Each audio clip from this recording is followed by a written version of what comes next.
कौशल और रहस्यमयी गुफा। कौशल और उसकी बहन रिया एक दिन गांव के पास जंगल में खेलने गए थे। वे दोनों जंगल में घूमे और अचानक एक अजीब सी गुफा दिखाई दी। गुफा के मुहाने पर लिखा था, जो भीतर जाएगा वह कभी बाहर नहीं आएगा। रिया डर गई, लेकिन कौशल ने उत्सुकता से गुफा में जाने का मन बना लिया। हम कुछ नया खोज सकते हैं, उसने कहा। रिया ने मना किया, लेकिन कौशल ने उसे मनाया। दोनों धीरे धीरे गुफा में दाखिल हो गए। अंदर अंधेरा था और अचानक एक तेज आवाज आई, कौन हो तुम?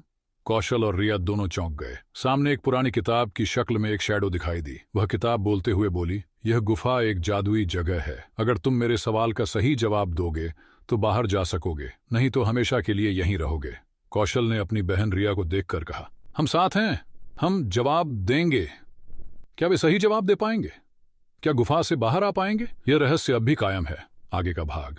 कौशल और रिया गुफा के अंदर एक अजीब सी किताब के सामने खड़े थे।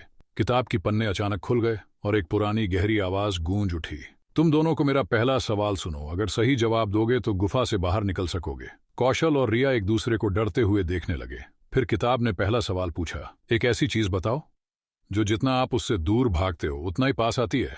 रिया ने सोचा, यह क्या सवाल है? कौशल ने जवाब दिया, संभवतः डर। किताब का पन्ना पलटते हुए कहा, सही जवाब। रिया ने कौशल से पूछा, तुमने कैसे जाना? कौशल मुस्कुराया, क्योंकि डर हमेशा हमें पीछा करता है, चाहे हम उससे कितना ही भाग लें। अब किताब ने दूसरा सवाल पूछा, अगर तुम उसे देख नहीं सकते फिर भी वह हमेशा तुम्हारे आसपास होती है, वह क्या है? रिया और कौशल दोनों उलझन में थे।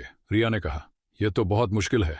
कौशल ने सोचा और फिर बोला, यह हवा हो सकती है जो हमेशा हमारे आसपास रहती है लेकिन हमें दिखाई नहीं देती। किताब ने फिर से पन्ना पलटा और कहा, सही जवाब।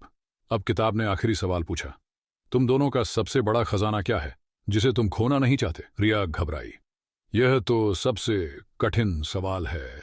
कौशल ने जवाब दिया, हमारा प्यार और विश्वास, हम एक दूसरे को कभी नहीं खो सकते। किताब ने पन्ना पलटा और फिर गुफा में रोशनी फैल गई। किताब की आवाज गूंज उठी, तुम दोनों ने सही जवाब दिया, अब तुम स्वतंत्र हो। गुफा के दरवाजे खुल गए और कौशल और रिया खुशी खुशी बाहर निकल आए। उन्होंने एक दूसरे को देखा और मुस्कुरा दिए। क्या वे सच में गुफा से बाहर निकल आए थे या वह सब एक सपना था? यह रहस्य अब भी छिपा है।